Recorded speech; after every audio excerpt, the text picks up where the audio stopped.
Assalamualaikum warahmatullahi wabarakatuh. Bismillahirrahmanirrahim. Di hadis yang ketiga ini Rasulullah SAW menjelaskan tentang strata surga yang paling tinggi, tingkatan surga yang paling tinggi, yaitu surga Firdaus. Karena surga yang paling tinggi, maka syarat atau tiket masuknya juga sangat berat. Kita baca hadisnya. An Umar bin Al-Khattab radhiyallahu anhu qala Rasulullah sallallahu alaihi wasallam, unzila alayya asyru ayatin man aqamahunna dakhala al-jannah. Thumma qara'a qad aflahal mu'minun hatta khatama asyra ayatin.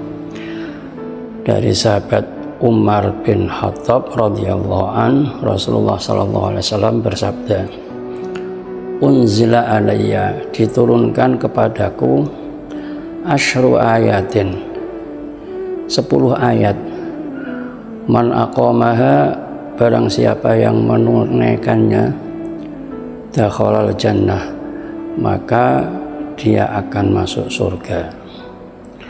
Summa qara'a, kemudian Rasulullah SAW membaca ayat itu. Mari kita baca ayat surat Al-Mu'minun itu. Qad aflahal mu'minun, sungguh beruntung orang yang mukmin. Berarti orang yang syarat yang pertama adalah orang itu adalah orang mukmin untuk mendapatkan surga Firdaus. Alladzina hum an salatihim khashi'un. Yang kedua, orang yang khusyuk dalam melaksanakan sholat. Nah, ini sudah mulai berat ini, khusyuk. Kadang-kadang sholat subuh yang 2 rakaat saja kadang-kadang lupa ini ayat pertama atau ayat kedua, atau bahkan sholat subuh menjadi 3 rakaat. Ini kemungkinan ya karena khusyuk atau karena lupa. Saya yakin karena lupa. Nah, bagaimana cara kita berlatih biar khusyuk? Salah satunya adalah kita menghadirkan makna bacaan sholat. Misalkan makna takbir Allahu Akbar, kita menghadirkan bahwa Allah yang maha besar, selain Allah kecil termasuk kita. Ketika kita sholat, kepala kita yang terhormat ini harus rela berada di belakang pantat orang lain.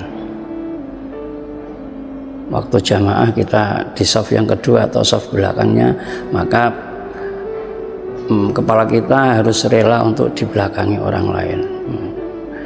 Dan kepala kita yang ini, yang ketika dipegang sama orang lain tersinggung, harus kita tempatkan di tempat yang paling rendah ketika sujud, bahkan lebih rendah dari posisi pantat kita.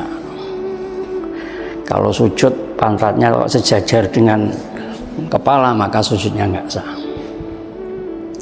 Itu artinya menghadirkan makna bacaan sholat, makna bacaan sholat dalam sholat itu, sehingga ketika sholat itu bisa menghadirkan makna dari bacaannya. Ketika membaca Al-Fatihah, iyyaka na'budu wa iyyaka nasta'in, hanya kepadamu aku menyembah dan hanya kepadamu aku meminta. Ketika membaca bacaan Rabbighfirli warhamni wajburni warfa'ni warzukni wahdini wa'afini wa'fu anni, ini adalah doa yang luar biasa di dalam sholat, tapi kadang-kadang tidak dibaca. Sementara doa ini doa komplit, mulai minta kebaikan dunia sampai kebaikan akhirat berada di sini. Sehingga kalau orang bisa menghadirkan makna, menghadirkan bacaan makna dalam sholat itu, maka sedikit banyak, kalau tidak 100% khusyuk, paling tidak ada bagian tertentu ketika kita sholat menjadi khusyuk, entah 5% atau 10%. Tidak semuanya tidak khusyuk ya. Yang kedua, walladzina hum 'anil lahwi mu'ridun. Orang yang menghindari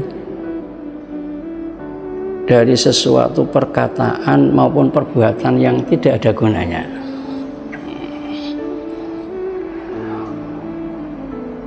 Orang ini mampu menjaga lisan atau perbuatannya untuk tidak melakukan hal-hal yang tidak ada gunanya. Dalam sebuah hadis dijelaskan, al-muslimu man salimal muslimuna min lisanihi wa yadihi. Orang muslim yang sejati adalah orang muslim yang mampu menjaga tangan dan lisannya untuk tidak menyakiti orang muslim lainnya. Artinya dia melakukan hal-hal yang bermanfaat bagi saudaranya. Sekarang ini tangan dan lisan itu adalah sumber dari dosa. Kalau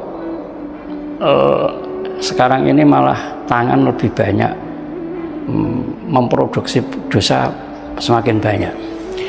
Kalau orang berbicara paling pada satu orang, orang mengumpat pada satu orang berbohong pada satu orang, menyebarkan hoak cuma pada satu orang. Kalau pakai lisan, kalau pakai tangan sekarang jari-jari itu, maka menyebarkan hoak bisa langsung ke 100 orang, ke grup-grup WhatsApp dan lain sebagainya.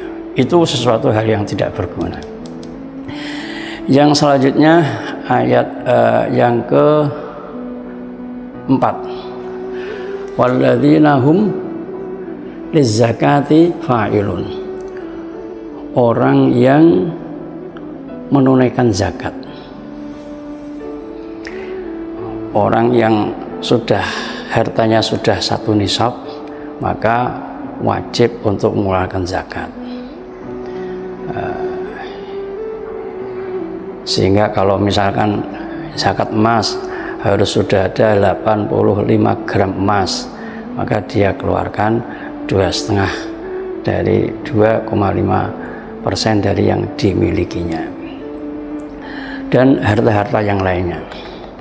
Cuma diingat ketika memberikan harta zakat ini, 8 asnaf yang kadang-kadang orang lalai itu, yatim itu tidak termasuk 8 asnaf yang kadang-kadang memberikan zakat kok kepada anak yatim, tidak bisa. Tapi kalau ingin mengasihkan ke keluarga yatim itu, berikan kepada ibunya yang statusnya sebagai fuqara atau masakin, maka bisa. Tapi kalau diberikan kepada yatimnya, karena yatim tidak termasuk 8 asnaf.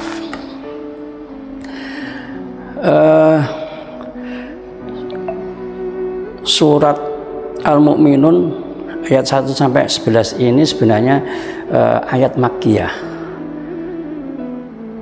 ayat yang diturunkan di Mekah sebelum Rasulullah SAW hijrah.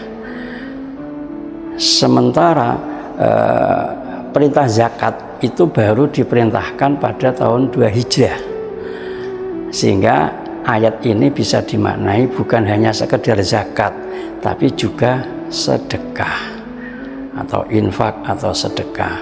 Walladzina hum lizzakati fa'ilun, berarti orang yang menunaikan sedekahnya.